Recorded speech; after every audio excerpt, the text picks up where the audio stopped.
का ठोस, द्रव और गैस। ध्यान दो यहाँ पर, ठोस, द्रव, गैस के गुण हम लोग पहले पढ़ चुके हैं। फिर से दोबारा इसे आप की पॉइंट्स के रूप में याद रखेंगे। सारा चीज इसमें लिख दिया, कुछ कुछ बचा है जो बाद में देखेंगे। ठीक है, कौन बात कर रहे हैं? बहुत नोटी है लड़की। ठोस, द्रव और गैस। क्या दिन छुट्टी मारे हैं? एक तो छुट्टी हुआ है, चिल्ला रही। ठोस, द्रव और गैस। मैंने एक इधर साइड में लिख दिया है। क्या क्या लिखा है? इधर लिखा है हमने फिगर बनाया ठोस का, उसके बाद फिर द्रव का, फिर गैस का। ठोस किसे कहते हैं बताइए? ठोस का आकार कोई पूछे तो क्या होगा? निश्चित होगा। ठोस का आकार निश्चित होता है। आयतन क्या होता है? निश्चित होता है। ठोस का अगर द्रव का पूछे आकार क्या होता है? अनिश्चित। द्रव का आकार अनिश्चित। आयतन क्या होगा? और गैस का अनिश्चित। आयतन अनिश्चित। दोनों अनिश्चित होता है। अब सवाल यह है कि ठोस, द्रव, गैस अलग पदार्थ की लगभग कितनी अवस्था है? 5 अवस्था। कितनी अवस्था है? 5 अवस्था।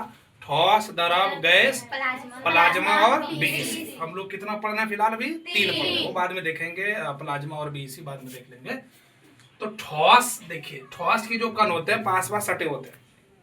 ठोस के कण पास पास क्या होते हैं? सटे होते हैं। द्रव के कण जो है इससे थोड़ा सा अलग होता है, मतलब थोड़ा सा मतलब कह सकते हैं आप दूर दूर में होते हैं। इसके कण पास पास में, द्रव का कण थोड़ा दूर दूर में होगा और गैस का तो काफी दूर में होगा। ठीक है, इनमें से हमने पहला लिया है अंतराणविक स्थान। क्या लिया है? अंतराणविक स्थान। अंतराणविक स्थान उसे कहेंगे जब कणों के बीच में क्या होगा? खाली जगह। कणों के बीच में खाली जगह। बताइए, ठोस में कणों के बीच में खाली जगह दिख रहा है? देखिए तो इसमें आपका दिख रहा है सटा हुआ है कण है। ये क्या आपका कण? सटा हुआ है। यहाँ देखिए ये कण क्या है? फैला हुआ है। तो इसमें आपका अंतराणविक स्थान क्या होगा बताइए? बताइए, इसमें अंतराणविक स्थान सटा हुआ बहुत कम होगा। इसमें फैला हुआ है, देखिए स्थान देखिए कितना है यहाँ पर, ज्यादा है।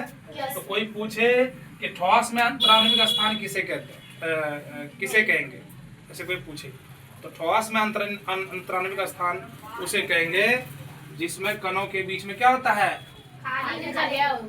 खाली जगह। बीच में रिक्त स्थान हो उसे कहेंगे अंतराणविक स्थान। यदि कणों के बीच में जो बल लग रहा है या कणों के बीच में लगने वाला जो बल होता है उसे कहते हैं अंतराणविक आकर्षण। अंतराणविक स्थान देखिए, इधर से देखिए, समझिए। अंतराणविक स्थान क्या होगा इसमें? ठोस में बहुत कम होगा। इसलिए कम होगा क्योंकि ये कण सटे होते हैं, पास पास होते हैं, बहुत काफी नजदीक होते हैं, ऐसे बोल सकते हैं आप। इसमें क्या होगा? ठोस से कम होगा। किसमें? द्रव। द्रव में जो अंतराणविक स्थान होगा वो ठोस से क्या होगा? कम होगा। ज्यादा कैसे होगा? ठोस से क्या होगा? कम। लेकिन गैस में बात करेंगे तो क्या होगा? सबसे ज्यादा होगा, मोर देन होगा, सबसे ज्यादा होगा। क्लियर है? अंतराणविक आकर्षण वाला अगर बात करेंगे तो ठोस में क्या होगा बताइए? सबसे ज्यादा होगा। अंतराणविक आकर्षण बल ठोस में इसलिए सबसे ज्यादा होगा क्योंकि इसके कण पास पास होते हैं और काफी मजबूती के साथ एक दूसरे से बंधे होते हैं, इसीलिए इसमें आकर्षण बल होता है। जिस वजह से आप कहेंगे कि अंतराणविक आकर्षण बल ठोस में सबसे ज्यादा होता है, अधिक होता है। लेकिन अगर पूछा जाए कि द्रव में बताइए अंतराणविक आकर्षण बल क्या होगा, इंटरमोलेकुलर अट्रैक्शन फोर्स क्या होगा, तो बताना क्या होगा? कम होता है। क्या होता है? कम होता है। लेकिन द्रव की बात करेगा तो बताइए नगण्य। द्रव में क्या होगा? नगण्य। देखिए नगण्य मतलब नहीं। द्रव में अट्रैक्शन फोर्स क्या होगा बताइए? एक तो कण वैसे भी फैले फैले होते हैं। द्रव की बात कर रहे हैं गैस की? गैस की बात कर रहे हैं। किसकी बात कर रहे हैं? गैस। गैस के जो कण होते हैं काफी दूर दूर फैले होते हैं, इसीलिए इसमें अट्रैक्शन फोर्स नहीं होगा।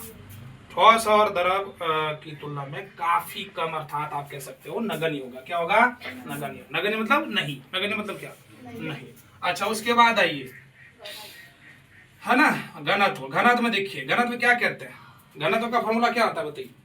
घनत्व बराबर फॉर्मूला होता है द्रव्यमान बटे आयतन। घनत्व का फॉर्मूला क्या होता है? द्रव्यमान बटे आयतन।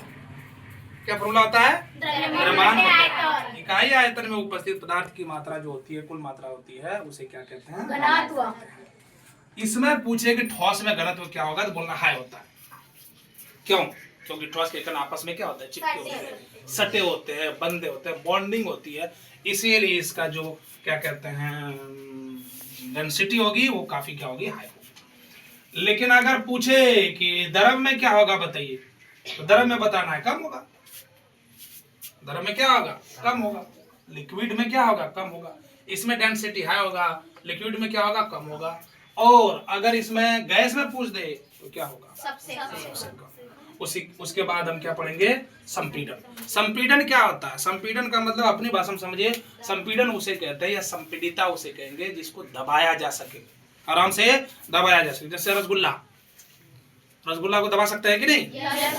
क्या ईंट को दबा सकते हैं? नहीं सर।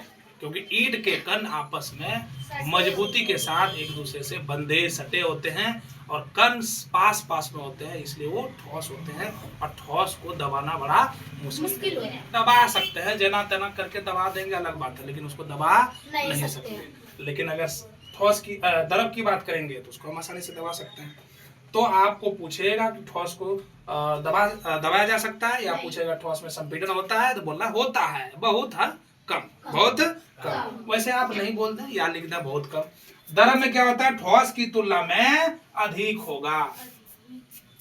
जैसे आपने पन्नी में पानी ले लिया, पॉलिथीन में पानी है पीने वाला, और उसको आप उंगली रख करके प्रेस करके दबाइए, प्रेस करिए उसको, देखिए उंगली दब जाएगा, दबेगा नहीं दबेगा। तो ठोस की तुलना में क्या है, अधिक संपीड़न है। संपीड़न सीधा सीधा समझना है कि दबाया जाने वाला चीज क्या होता है, संपीड़न होता है। ठीक है। उसके बाद देखिए गैस है, तो इसको तो और दबा सकते हैं। जैसे मान लिया गुब्बारा आपके पास, गुब्बारे में गैस भरा रहता है, उसको दबाइए, जैसे तैसे करके दबा दीजिए, हो जाएगा। तो गैस में देखिए काफी अधिक संपीड़न होता है। और चीजें इसमें है, मैंने तेजी से आपको दोबारा रिपीट करके समझा दिया, हालांकि और पीछे पढ़ा नहीं, 8 गुण पढ़े, ठोस के 9 गुण, द्रव के 8 गुण 7 गुण, है ना, गैस के भी 8-7 गुण पढ़े। ये थोड़ा सा आपको रिमार्क्स टाइप का मैंने पढ़ाया है, इसे याद रखना है, इसलिए तेजी में इसको समझा दिया। ठीक है, रिकैप के टाइप में आपको समझा दिया।